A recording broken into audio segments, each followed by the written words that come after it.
Ati Vishisht Seva Medal, Vayu Medal, Deputy Chief of Integrated Defence Staff, Policy Planning and Force Development, contributing to integrated defence planning and future capability development of the armed forces. Lieutenant General Rajiv Kumar Sahani, Ati Vishisht Seva Medal, Vishisht Seva Medals, PhD Director General, Corps of Electronics and Mechanical Engineers, leading one of the Indian Army's key technical and equipment support arms, central to the modernization and operational readiness. The General Officer is a dual MPhil in management and also a dual PhD in defense acquisition and training imperatives for nation building. Captain, Indian Navy, S. Sanuj, retired. AGM, Business Development and Marketing, Bharat Dynamics Limited, one of India's leading defense public sector enterprises focused on missile systems, strategic defense manufacturing and indigenous capability development.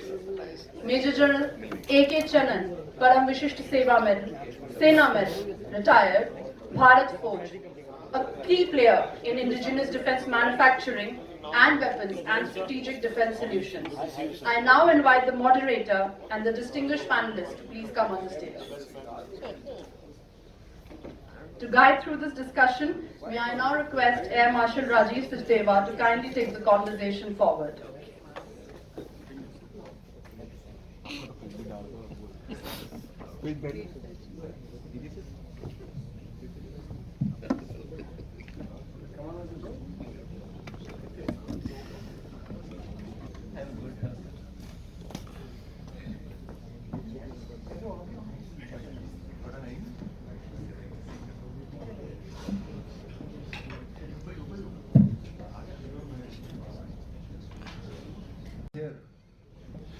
What will you do with it? What are you all going to do with this information which is going to come, which came in the previous session and which came in since morning? Are you going to knock the Raksha Mantri? Are you going to knock the NSA? Are you going to knock the PM and says, "Ye hua, aise karna hai, desh badalna hai"? Any one of you going to do that? What about you? Are you going to take it to your country and say, "This is what India is talking and this is how they're going to change"? Sure, good. So there is one person who's going to make a difference to this. You're going to make a difference. Where are you? I've set up my own consultancy firms. Say again? I've set up my own aerospace and consultancy firms. Okay, so it's going to be private, nothing to do with the policy making, because our job is policy making. No, regarding policy. Our panel is going to defense, is talking about policy, and so was the previous one. One difference, I don't know whether Shivam is monitored or anybody is monitoring, one difference since morning in this panel. From all the panels or all the discussions which had happened since morning, what is the difference in this panel from amongst all those all the panels which happened since morning, even the previous one? We are all uniform guys sitting here. No panel had only the uniform guys sitting here. Be it the present policy makers, the present top of the engineer line, or the companies, or the moderator, we were all in uniform or are in uniform. That's the difference. So shall we change the focus from the industry to military capability? Has anybody spoken about military capability? फौज को क्या चाहिए? Industry को क्या चाहिए? MSME को क्या चाहिए? इसको क्या चाहिए? We're only discussing that. I think that's what goes on in every discussion which we have. What does the forge want? Do you know what is my capability void? Anybody? I'm talking about Atmanirbharta and scaling the defense manufacturing. For what? आपको मालूम ही नहीं है मुझे चाहिए क्या? We are manufacturing, we're going ahead, we really don't know where it wants to fit in. Today, I'll give you the topics which have come to us. Mapping the manufacturing gap. This is what has been told to us. And we're not going to go one by one. Okay, aap bolo, because we're all in uniform, so we can go differently. This panel is different. What India must close to achieve? True self-reliance by 2047. Very nice. Joint services perspective on procurement planning. Aligning future force requirements with industrial capacity. Why can't I reverse this?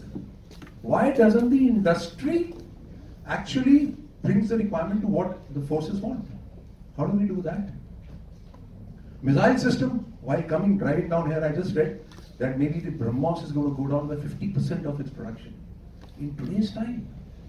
Anyway, very nice discussion. Sustaining modern army through the MRO, very good. We'll talk about this MRO thing. Road to becoming a global missile exporter. भैया अपनी तो देख लो. शिवम ने बना दिया topic, अपनी तो बना लो. तो BrahMos ही कम हो रहा है. Do you know how many missiles will be required? How many missiles? 1,000 aeroplanes coming together.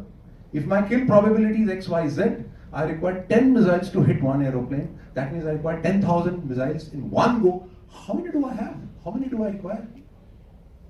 So how do we do this gapping? Private sector, heavy engineering, unlocking export potential and export. मेरे को तो दे दो पहले. I don't have money to buy from you. I don't have budgets to look for you. It's not a crib session. It's actually knock-knock reality. Submarine technology now, sir, is peeled off onto the other side, so we'll not go into that. So let's start interestingly.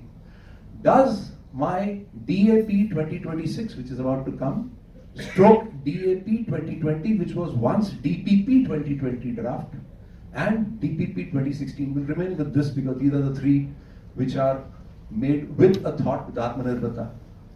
Do you know that DAP doesn't talk about military capability? It just doesn't.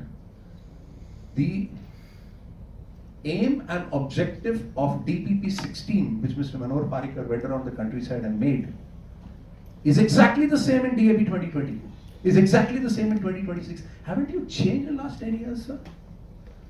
But my aim and objective hasn't changed. So can I request the Distance PP and FD to throw some light on this as to how are the procurement policies going ahead with the same objective and same aim which was 10-15 years old? Thank you very much. Sorry if you find that I'm a little aggressive. No, I'm also a veteran retired, so I can go ahead with that. Thank you very much, sir. And yeah, it's a big, big boost that I'm feeling. And before I'll request the others to convert my negative to positive, please. Okay. No, that's so let's give it. I won't give them a chance because I would just like to start by saying that this is a doomsday kind of scenario which sir has painted, but it really isn't like that.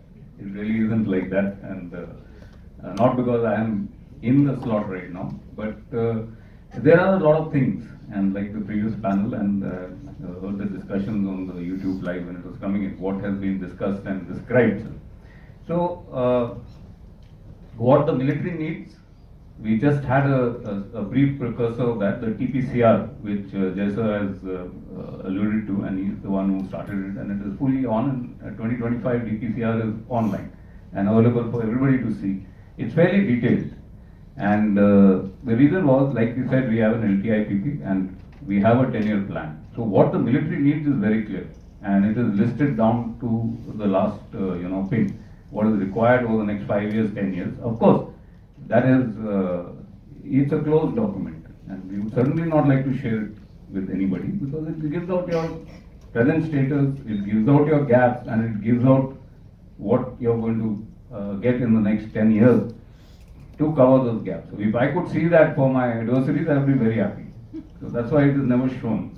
But as far as what the industry has to make, I think we are at a very good place. So the industry understands what is required. And taking a cue from the previous discussion, we want the government to fund startups, we want the government to put money in businesses, but like, I'm forgetting the name, L&T, as he brought out, they do their own stuff. Now when a private industry funds a startup, he doesn't have any, secured orders. He is taking a gamble. He is making something which he feels will sell in the market and we'll all buy it. Be it a TV, be it a shoe, be it anything. Similarly, here in the defense industry, everything is listed out.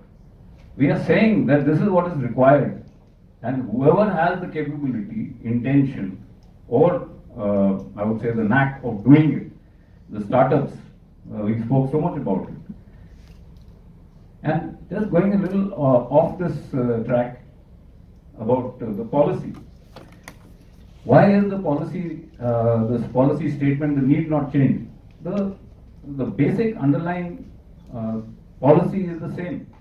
What does what does the country need? The country needs what the military needs to fight. It's on the wall for everybody to see what we need to fight. So.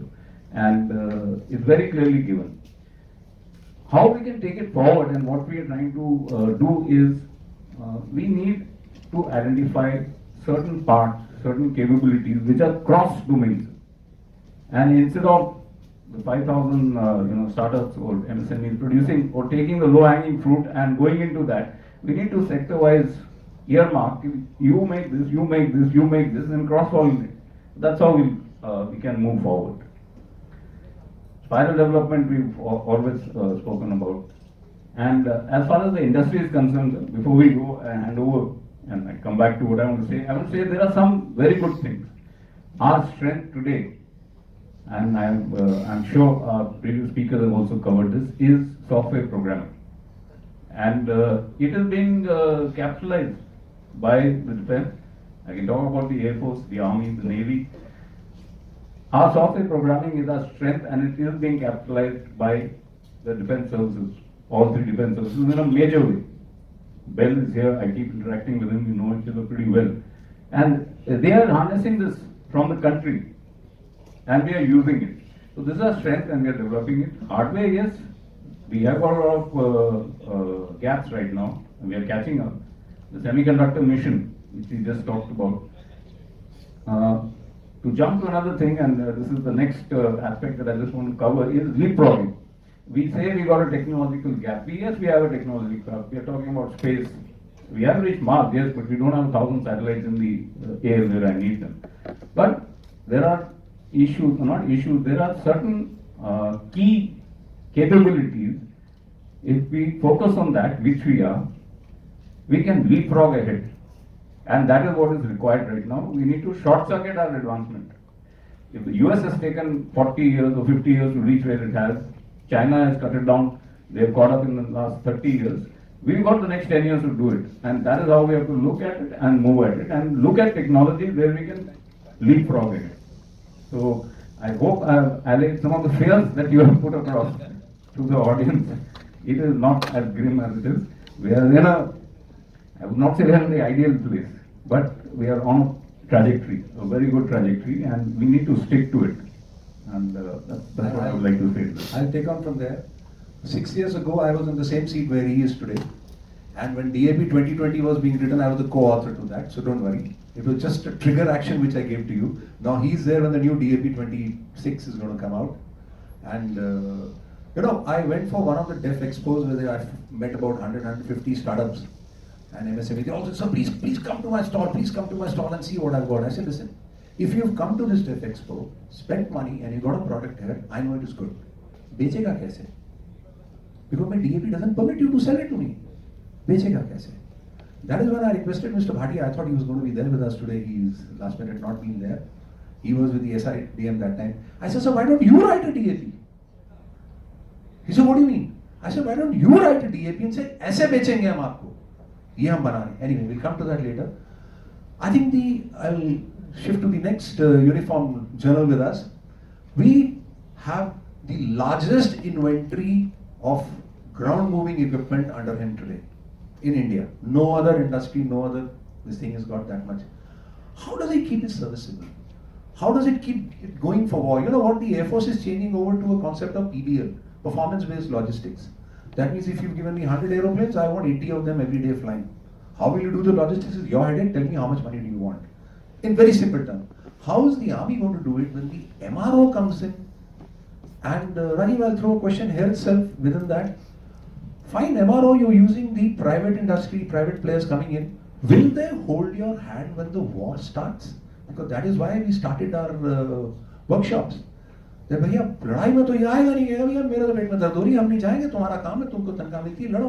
तो मैं तब कैसे अपना equipment देखूंगा? So I'll leave it to you. Start from wherever you finish wherever. So just two things on the last one, what Vora sir brought up. Two quick points. One is the strategic partnership has got to be carried forward, which has not found any traction so far. Everybody attempting everything, everybody's throwing a ring at everything, so I think nobody gets it. And second thing is the low cost capital acquisition has got to be actually empowered people, so that whatever empowered committees wherever they go, and those defense expos when there's something is displayed over there. So that is just two things I had on my mind. As far as the operational sustainability of the war machinery is concerned, it's a different meaning altogether.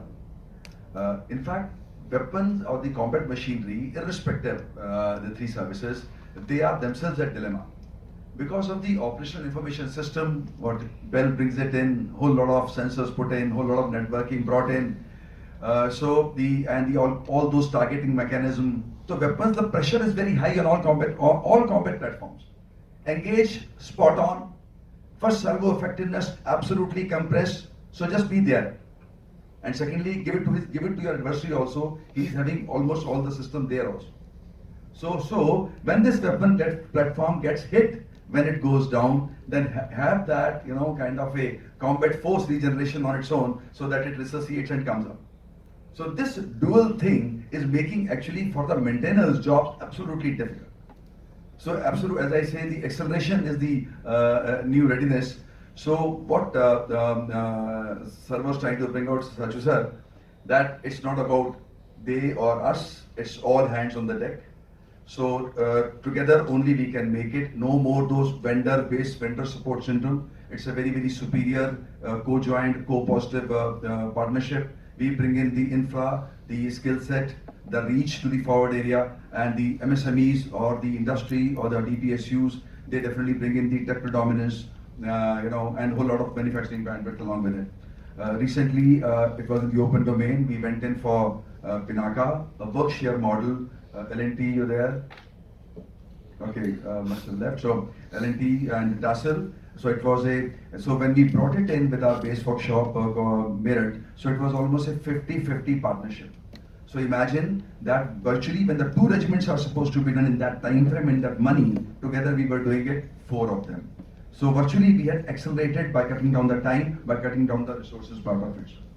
So this is the new normal. Even the depot level repairs which were happening earlier, only the 0 kilometer kind of a thing with the base workshops. Now it won't cut ice, because we want that precision, we want the targeting, we want the lethality. So industry, come on in, we'll do it together, and we add those additional sensors, additional subsystems, additional electronics part of it. So that's why, in fact, whether it's armored or RT or AD, all systems we are projecting for that kind of a work share model. I will take it one small bit. I have time, sir. So Kasana, Mr. Kasana being here, we work together for good. So here I would like to say that that reach, which you will not ever have, with all those OIS, all those sensors, all that equipment, all the radar communications, those not coming in, you can never have that reach. So all those resident engineers and those skilled people, you have to keep on all the passes on the forward echelons. So that's why the downtime is going to be far higher, and you just can't do anything.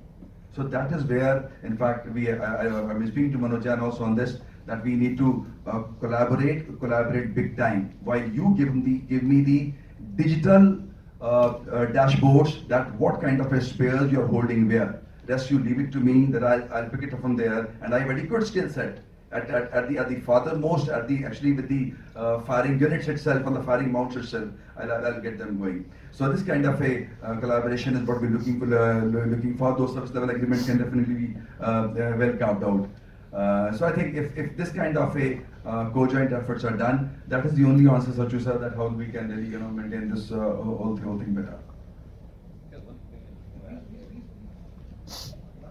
Something radio which you spoke about is we don't have enough and we are thinking of exporting. I just want to clarify one thing. We have, I have it in front of me. We were exporting to 80 countries, so alluded to in the previous thing also, and we have got about 38,000 crores worth of exports, and 3 lakh crores over the next 5 years, and 50,000 of which is going to be exported is a milestone. It is not a target. It is just a milestone to cross, and we put as a nation, we put a timeline to it. We can achieve it earlier, and we're going to cross it earlier, I'm sure. So it is also not, everything is not rosy, like what you're saying, but everything is not black. So I will just like to put that. Saroj, I think missiles have come to you. Yes, the sir. topic missiles have come to you. Why? Sir, we will be a leading manufacturer of home missiles. So now that's my question here. Sir. India is one of the best missile producers in the world because of DRDO, the way we've gone. Now we're talking about Agni 6 and so on. How do you plan to catch up with that being a private industry? Because a lot of R&D for the last 50, 60 years has gone into this. How are you going to are you going to plug some gaps which are there? Or are you going to be a parallel company competing with the DRDO? I really don't know what exactly are you planning to do. Or do you have those answers at your level? In fact, sir, DRDO is our design agency, sir, and we work in tandem with them. In fact, as we speak also, there are around 14 projects in which we are the DCPP partner. So there is no, in fact, the defense sector is such that there is enough space for everyone, sir. And in fact, what I feel is that the private sector, the DPSUs and the DRDO, everybody can coexist, and in fact need to have a synergetic approach so that our national interest and national security, which you have been speaking, sir, which you have turned the table and told that that is what needs to be looked in. So the focus is there, sir, very much it is there. As far as the DAP is concerned, sir, the gap, we have already told DG Acquisition that if we are a DCPP, then we are participating with DRDO for all the trials, whether it is technical trial, user associated trials, user evaluation trials. After doing all that, once the AON is accorded, again we have to prove once the contract is been concluded for the FOPM. So we have proposed that once AON is being done, why not you give it to the DCPP so that there is a limited series production, because the users want it. Users have also already seen that. So why not at AON level itself, a limited series production can happen and the order comes to us. And there the teething issues, because from a DRDO developed missile to a mass production plant, the things are different. We need to map it to that level. So during this limited series production, we will be able to accommodate that. And at the same time, the project, the DRDO project will get run down. It will be shortened down, and then that is the time the DPSCs has to take the absorb the technology. As one of the speaker told that absorbing technology is also a very key thing. So that aspect also will happen, and then once the LSP is being done, the next version also based on this parallel development we can factor in the requirement of user, because still after the project is completed, still there will be changes, because when you put it on the field, there will be a lot of good input that comes from the users. So that can also be factored, and that is how we can build in the system and get these things. So is this particular format which you're saying, is it available in the DAP? No, sir.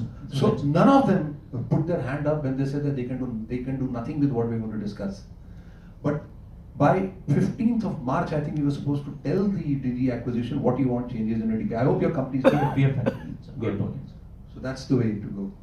So see, it's no point talking here unless it reaches the right spot, whoever is taking it wherever. Oh, now that you're going into missiles, no, I'm with you only. We haven't got our final S-400 system from Russia because they were in war. They said, sorry, we're using it, we'll give it to you later. If you take export orders tomorrow, that goes for all the industries. If you take export orders tomorrow and the Indian requirement suddenly goes up, how will you tackle this part? Are you at a position of strength like the Russia to say, no, I'm not giving the system now? Or you'll have to fulfill the export orders and then talk about us? I'm totally talking about from the military capability point of view. Sir, in fact, in the contract there is a force majeure clause, sir, and in that it is clearly mentioned that in case of an outbreak of war, then we may not be able to fulfill the commitment, sir. So naturally, sir, the primary mandate is for the users, sir, our own nation. Because what I was reading today was if the BrahMos scale goes down, production scale, whatever, because of shifting from one location to another location, what will happen to those where the orders have already been placed? And nobody is at war. So that's why I was asking this question. Drones are the thing. Rajiv, are the drones coming under you these days in the army? So how do you propose to do drones? Yes, Air Force has created a particular cell which says remote. ACS remote, he does everything. So does the drones come under you, and what is going to be the future? Because in the end I will give you this thing to the army commanders, but let's see how you... Very well. Very good, sir. In fact, sir, yesterday I was part of one of the SIDM symposium. We were talking on the topic again, the drone ecosystem. So actually acceleration. So again, yet another part. But thank you for posing this question, sir. So as far as the drone ecosystem is concerned, I would again say that it is the industry and the army combined. So though within the army, the core I lead, as core of EME, we are taking the lead as far as manufacturing is concerned. But I would again say, and that's what I reassured the industry yesterday, that it is kind of a garage revolution which the Indian Army has started.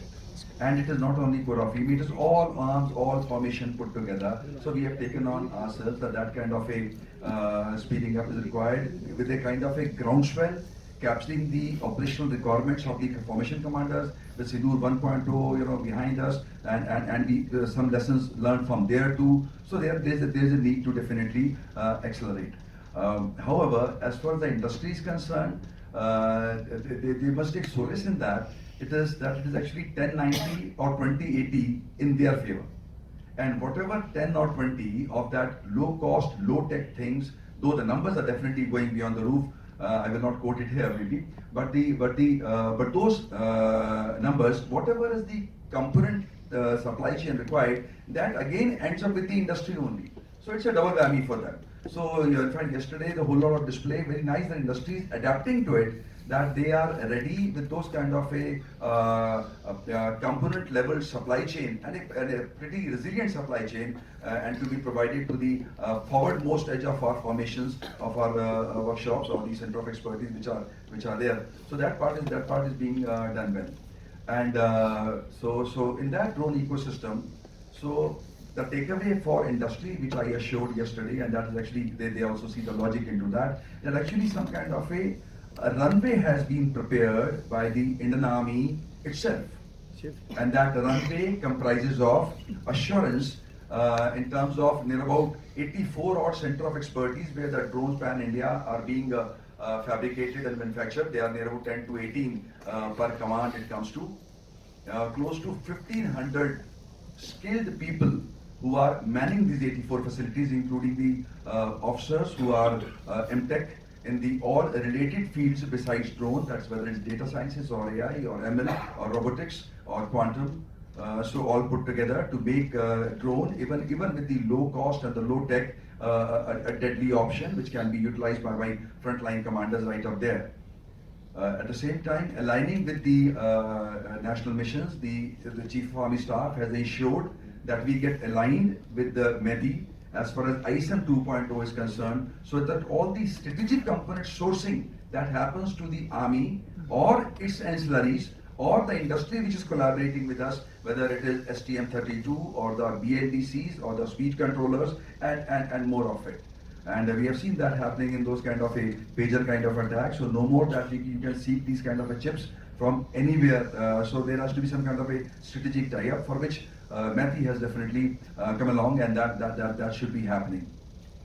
Parallelly, a kind of a core fundamental research which has been set up along with the AI Incubation Center and the Incubation Center called Prashast, where all related fields of drone, they are being worked upon every day, so that every version control, every patch management from there can happen pan-Indian Army. So all of this is kind of a runway where the industries actually should thrive on, because our own testing, our own feedback mechanism, and that capturing of versioning which the industry can have. So so this is how, sir, I believe that between the industries, MSMEs, those small scale thing, and definitely the Indian Army. I still call Indian Army as more of a cottage industry in this kind of a thing, because there is no way we are competing with anybody. It is just that we want everybody around, so that because the numbers given to us are huge. If it's a drone on each arm, I think 10 lakhs is a huge number or more. Thank you. Ashwini, when we hear Baba Kalyani, he's doing so much for us. Can you tell us what exactly you fit into this whole system? Because we're talking about Atmanirbharta and scaling. How difficult was for you to actually become get into this format Atmanirbharta because you couldn't even test your guns here. And now how the system has changed. So that gives a positive to everybody that those were the days when we had to carry the gun all the way to US to test it, and now here we are. Thank you very much, sir, and thank you to the organizers for getting me this opportunity to be here, and thank you to Colonel Bhatia, because he's not here. That's how I'm here. so let me, sir. You asked me a very difficult question. No, I'll tell you why. that's what my USP is. I'll tell you why. Why is it difficult? Today I consult with the Kalyani strategic systems. But there was a time when Kalyani strategic systems, that time Bharat Forge, had built a particular gun. And the chairman keeps telling that he was denied the permission to test it here and he had to travel outside, etc. Unfortunately, I was the guy who denied that permission, so I really don't know how to answer this question. And mind you, and take it forward. And mind you, both of us were there when the DAP 2020 was written, and we brought this factor into the DAP, that So- you can do it in India. So that is the first, difficulty in answering this question. But secondly, it did set certain, actions into motion. That is when this happened, we knew our hands are tied. We started unshackling the process. Then I was lucky, was given an opportunity and a lot of freedom to raise an organization, very familiar with all of you, called the Army Design Bureau, and all that started from that particular point. The second aspect you asked me is about Atmanirbharta, and let me, sir, just pick out a few thoughts. Since I have been deputed by somebody else to come and sit here, so I have prepared a set of response, and like in Miss India, no matter what question they ask, those girls are ready with an answer. So I will just blurt out whatever I have said. So coming back to the point, sir, in the Atmanirbharta, I personally feel, and I've been studying this from a distance, and most of things will not be specific examples, but they'll be abstract. First issue that I want to highlight is that all our policies that are coming with tremendously good intent. They are coming with hugely good intent, but there is an element of, you want to tell that there is good intent. So there is a huge amount of optics in that as well. Look, we are going to do this. Look, we are going to do that. So most of the policies are running far ahead from the implementation issues. So there is a huge disconnect, because the guy who's actually sitting on the table and trying to, run a particular case or run a particular this thing, he is facing multiple problems. He is confirmed. And there are so many do-gooders in the system. There are people who are looking at technology from a very narrow perspective. There are people who are looking at finance from a very narrow perspective. There are people who are looking at processes from a... There are, stakeholders who are also looking at health of DPSUs, so they have a perspective of that. They must make sure that the DPSUs also get a fair share. So when all that happens, this policy actually moves way down from where it was intended to actually reach. So these will always be the implementation issue is far, short of what the policy intended. That's one point. Second point is, it was brought out in some manner or the other. I think our systems, the DGME just mentioned something about strategic partnership which has gone nowhere. Actually, if you see the original intent of strategic partnership, there were 4 sectors and subsequently 7 sectors which were included. And we were looking at industries concentrating, 1 or 2 industries concentrating on each of those. If that happens, then you start developing skill sets which are not vertically deep. You actually start reaching inside and trying to create an ecosystem where you become masters of that. KSSL definitely has, the DNA of manufacturing guns, etc. So that is their strength. But right now, since that has not happened, all that is happening is everybody is getting into every field, and you are spreading yourself very thin on ground. And I don't think that is helping, because everybody is trying to garner maximum business. So all companies are looking at making drones, counter drones, guns. There are 4 or 5 major defense players in this country.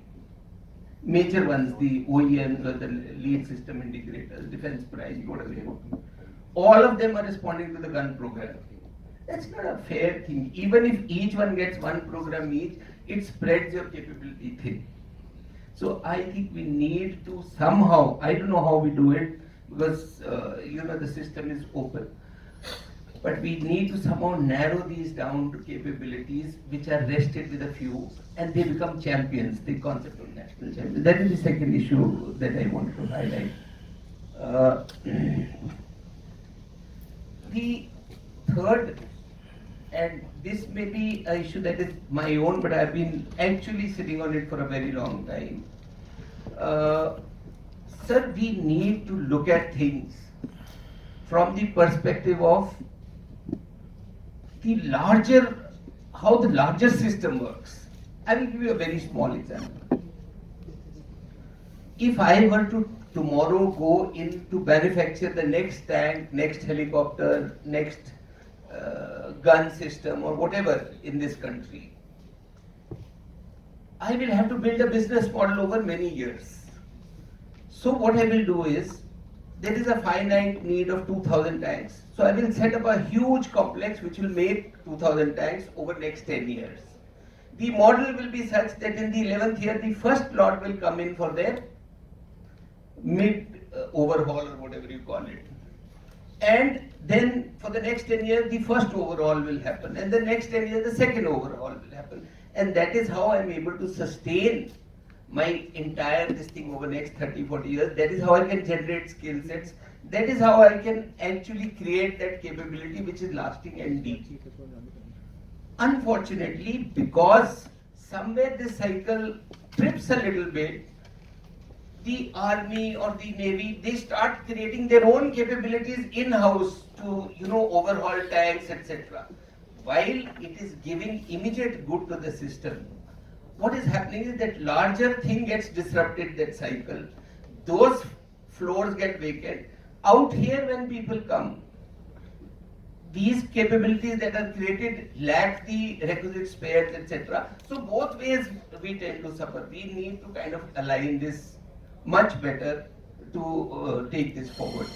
So for the time being, sir, these 3 points I wanted to talk about Atmanirbharta, but we can continue subsequently. Warfighters, that's the vice chiefs, the AOC, field commanders, corps commanders, battalion commanders, and so on. We trust them. भैया देश के लिए लड़ाई जीतो, आप ही हो जो देश को सुरक्षित रख सकते हो. But actually, we don't trust him to buy his own equipment which he wants to fight the war. Whatever he does, 300 crores in the vice chief's part, he still has to land up as per the DAP to the DG acquisition, and his entire team. Lot of paperwork, weeks, months, years. By the time that thing fructifies, this warfighter is gone. He's retired. He's sitting somewhere where I am sitting, and then the next warfighter has to do what the previous one was doing. Can we somehow change the system? Can the DAP or whatever we call it change the system that you're warfighter, you want something up, you never tell your wife कि कौन सी सब्जी लानी क्या? She knows कितने टमाटर लाने, क्या लाने हैं यार. He says, sorry, I'll take the clearance from somebody else. How much to buy and what to buy? You scale. Once I got stuck because of scaling. The army wanted 10 magazines per gun. They said, sorry, you've been scaled for 3. Who scaled them? The vice chief. The scaling is done by him. He says, I'm sorry. The whole SCAP CC came to a grinding halt. Sorry, you don't have a SCAP CC, but I had the last one. After that, they switched it off. So, in that, I said, 1 second. What happens once the 3 magazines get over? He said, Janta uthao, 3 aur bhar ke lao. That is Rajiv's job to make it reach a weapon, this thing. Ki bhaiya, aapke 3 aur aa gaya. He wants 10. Requirement was that his backpack or whatever he's carrying should be more than so many kilos. Today he's got a lighter gun, today he's got a lighter. He says, I want to carry 10. He said, nahi mil sakta aapko. Only then we came up with the rule, okay, vice chief can waiver and so on. Why have we bound ourselves? If my vice chief is allowed to buy things up to 300 crores without the IFA consultation during war, as per emergency powers, why don't you give him those powers for lifelong? The bhaiya 300 crore का ये debit card लीजिए, you can spend it every month, whatever you want to buy, go to FX पर ये 10 crore भेजे यार मेरे पास. Come on, let's change the mindset, yeah. ये 10 crore भेज दे मेरे को नहीं, I'll have to go back and ask somebody to do some paperwork. Bullshit. You've got a debit card, swipes, takes the drones home and carry. Think of something different now. The same DAP, the same procedures which was in 2002 carrying on till now. Okay, another thing. I came up with the defense DMSP portal, I used to call it. The defense MSMEs and the portal. Every person who's thinking in this country to make something for military, be it an IIT, he thought of something, TRL 0 to TRL 9, whatever we may call it, should be available with the Department of Defense Production. That company, that name, that thing, product should be available. The vice chiefs go on to that portal, like we do it on the gym, and say, this is the item which I'm looking for. Because like the decent people and everybody say, we don't want to disclose our capability gaps. If I disclose my capability gap, the enemy knows. But he knows. The person who's holding the 300 crore worth of debit card in his hand, he knows what are the gaps. He said, this particular product fills up 1/3 of my gap. Let me buy it. That's it. He just buys it and fills that particular gap because that's available in the market. Or he holds his hand and goes ahead. Something like this, we have to come out with something totally different than carrying on modifying paragraphs of the previous DPP to so on. Okay, so this is what. Now I will leave the four of you, Rakesh said, 3 sentences which you want the system to change so that we achieve our Atmanirbharta and we can scale up. All the four of you can go ahead summarizing, because that's what Shivam wants, is some summarizing in the end.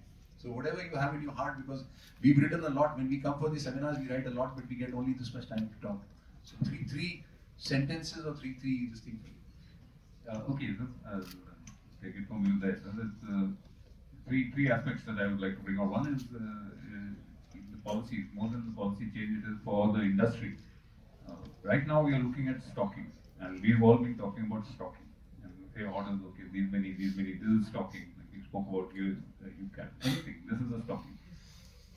I want everybody to, all the industry and the SITM and others, look at another aspect, which is the search capability. Because the geopolitical situations and the way the wars are panning out right now, we need to have a search capability. So our stocking is available to absorb the initial stages up to a certain period. While that is going on, looking at the scenario, the nation and our industrial base has to kick in to continue that effort continuously. So that is one aspect that we need to keep in mind in search. Second aspect I wanted to bring out is innovation and Atmanirbharta go hand in hand. We are the greatest innovators, and it again come back to that same leapfrogging. If we want to leapfrog and catch up with technology, and technology is changing as we speak, new technologies are being developed, we need to get into innovation and converting that into manufacturing. Somebody spoke in the last panel regarding harnessing talent. We face it every day. We have a lot of talent, and it is us only, Indians only, who have created all industry abroad. And we need to create it here, and we will not get into it. It is a big subject in itself. And there are ways and means of doing it, and we are focused on it. The policy is focused on it, and it is happening now. I can tell you that. The last point I want to make is anything which is indigenous, and from personal example, we are all war fighters. We're just out of it and into procurement. At least I am. Anything that is indigenous can be scaled, adapted, and changed in the shortest possible time, which is not possible by something which is being bought off the shelf or manufactured by somebody abroad. And I could quote hundreds of examples, but I can just say one of the indigenous aircraft that we have produced, we changed the fuel system in 2 weeks. And for those of you who can understand what I'm saying, it is too short a time, and we could only do it because it was an indigenous system. We could strip it apart, change the architecture, change the plumbing, and put it back in 2 weeks' time. It could, and I can guarantee it will take 10 years for a manufactured good. So these are the things that I wanted to cover. Thank you.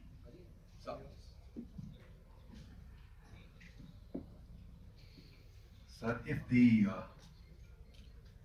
focus is the niche combat platforms, if the focus today is the autonomous or the semi-autonomous systems, then things cannot be done in silos. So three things which come to my mind and would like to recommend. First of all, the data pipeline is available only within an army. On the exploit or the three services when I say, so basically when I say an army, so on three. So the data pipeline, data for that equipment on the exploitation, maneuver, failure, the restoration, the overalls, whatever. That data is only with the army, and that's we need to make provisions how this data can be seamlessly transferred to the industry, because no robotics, no autonomous, no semi-autonomous can come on its own.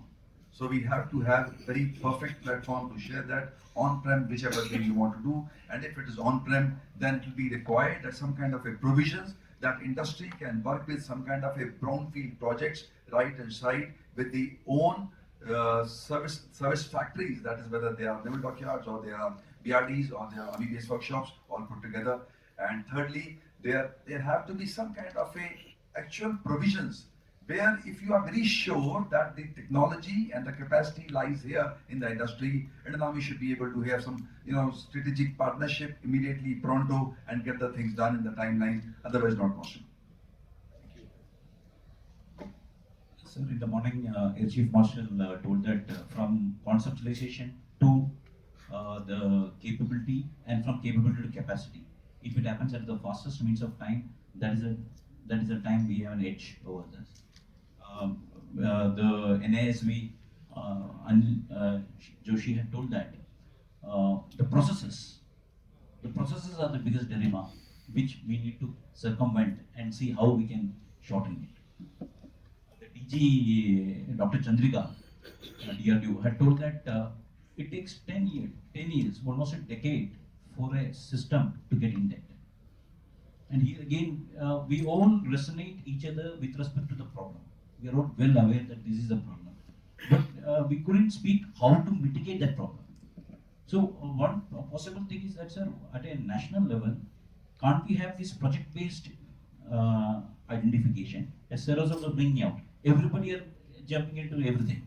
So why can't it be now? We know our industrial partners. We know which are the major primes, which are the MSM ecosystem. BDL is also working with some 1,600 MSMEs. We know all their capability. Why don't we have a national policy wherein which we segregate these things, and as sir has just right now brought up, a digital platform wherein which users, academia plays a key role, sir, because that is the where we get pure playing R&D, and the other industry partners knit together in a platform, and everything is available. And on a mission-based this thing, with a time-based this thing, even the government and the MOD also should be part of it. And decision happens quick.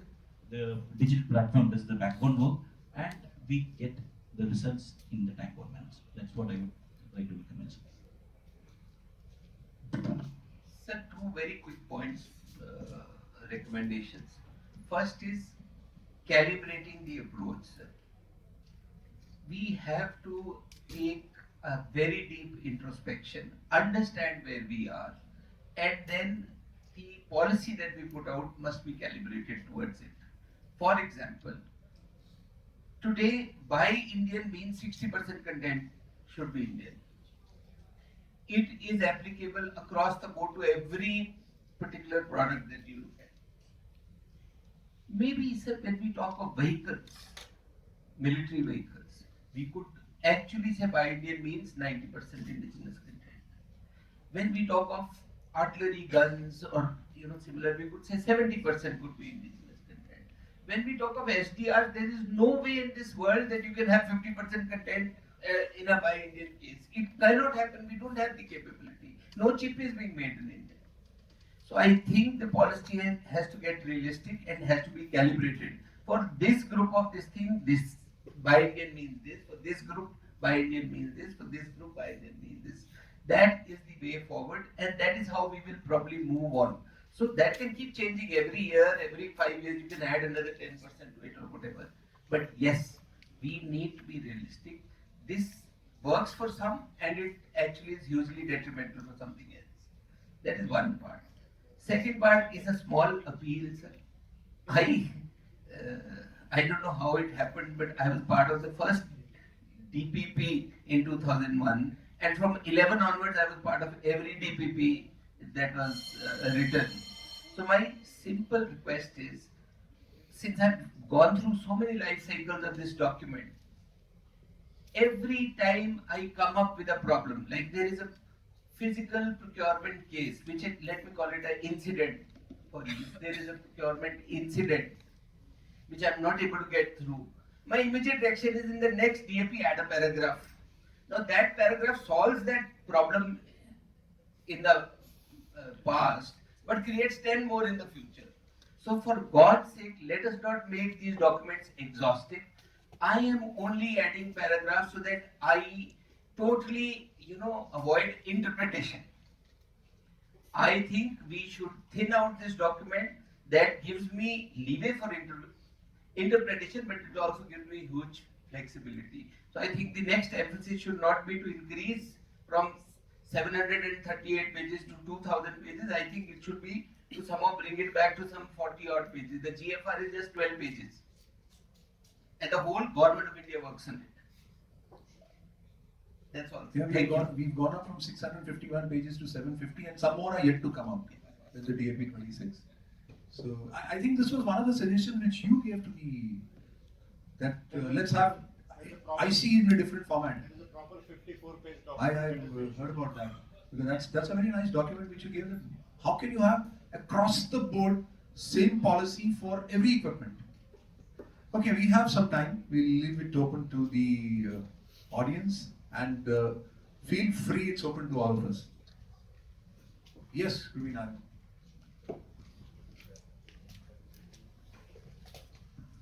Thank you, sir. So I'll put the most trickiest question to Chanan sir. Imagine a scenario, America keeps our G404 engine squeezed and just keep giving it 4-5 engines. And in 10 years, our LCA project gets outdated. And I'm relating because Baba Kalyani offered to develop Kaveri.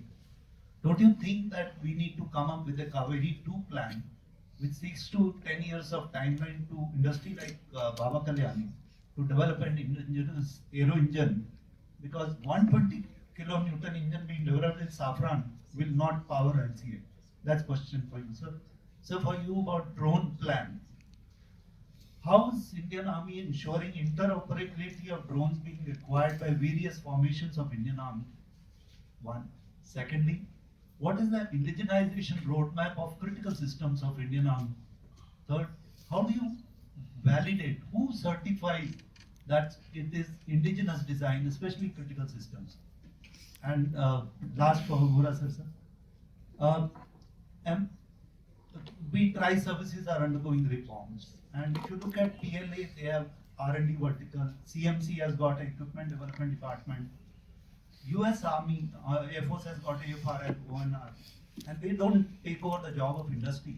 They contribute as members of development team. Don't you think that we services have to move from facilitator to be partner in development by creating R&D vertical? Thanks. Mike, please. Already got 3 questions. Wonderful. With Narang, you already got 3 questions. You can start. That is you can wait. So thank you for that question. Let me tell you, as far as this engine development issue, firstly I agree with you.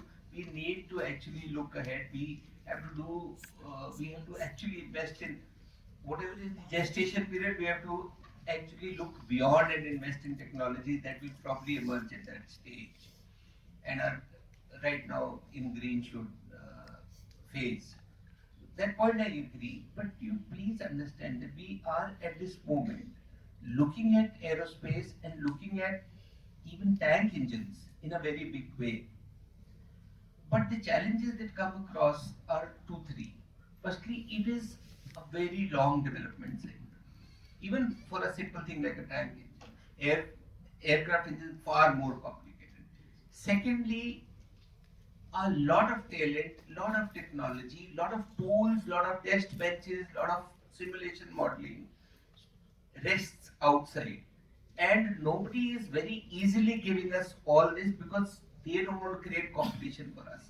So it has to be a very fair mix of, initial collaboration, some kind of making sure that business interests are involved, etc. Only then a major business case will happen. Otherwise, this will continue to, languish in government R&D part. And if we are not there, we are not there. I mean, we have to honestly accept it. And therefore, this long haul will continue to happen. We will have to make smarter models in which I will somehow have to not create a competitor, but have to create alignments which will probably take this thing forward. So we have some. Next. That was question one one. on the simple answer is yes. I couldn't agree more with you. And there is a change in structure is already put into place. It's almost 2 years old now, where research and development verticals have been created and spread across. And we are encouraging across all three services, where the officers and the men are involved with the IIT and startups to develop particular things. And the ideas are coming from us and using the skill set to develop that. And it is going to the end into manufacturing. So systems have already been developed. The question, quick answer is yes. And number one, so there are total 7 categories of drones pan-India laid out their specifications and their sustainable part of it.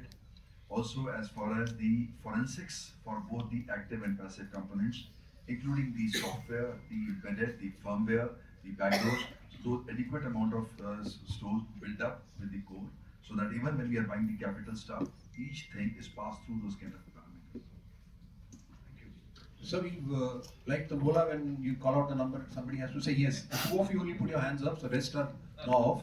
We have 1 minute to go. 1 minute. Question and answers. So that is. So, you give.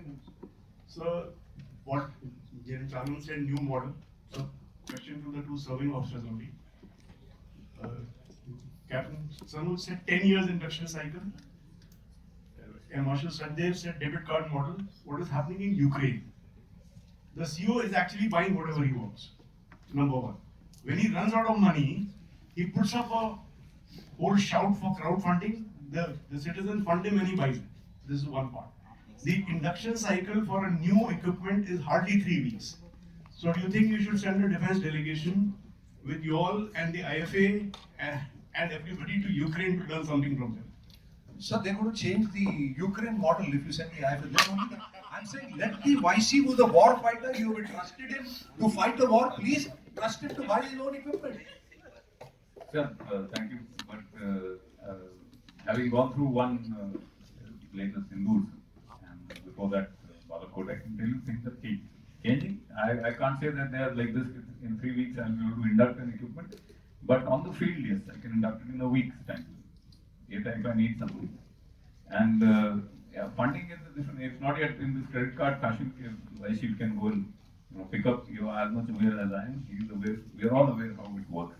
But things are changing, sir. I may be sounding as a very, very huge optimist every time I say things are changing, but they are changing for a fact. If you look at it from 5 years ago to 3 years ago to today, things are changing. May not be at the pace that we feel we should have, but they have changed to this pace.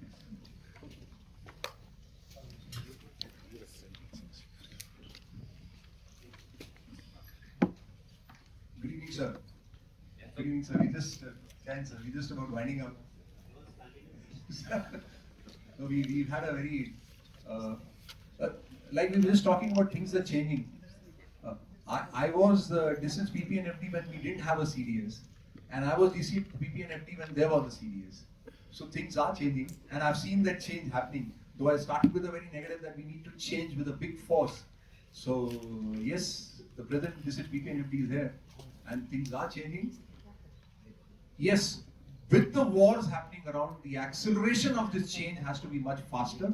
For that, the bureaucratic hold has to be removed, because when we talk about DAP, TPP 2020 draft, when it came out in March 2020, I just want to make a mention, and we threw it in the market, okay, come up with your opinions. It was known as DPP 2020 draft. Immediately the nation went into a lockdown and we received 10,000 pages of observations on TPP 2020 because people were free sitting at home doing whatever they wanted to. 10,000 pages mean 20 reams of paper came, and we could shortlist about 300 odd suggestions. The observations or the suggestions came from the uniformed military who have to fight the war and the industry which has to give it to me. But you know who dealt with those 300 observations? The third team. So that is why I said don't send the third team to Ukraine because they will change their model instead of changing our model. The warfighter wants this, the industry wants to give that, but no, somebody else says, sorry, not this, but this. So we leave it at that. And thank you, sir. It was a great panel. And like I said, this was the only panel which had only military officers on board. The rest all the panels had a combination of civil and military. Thank you, sir.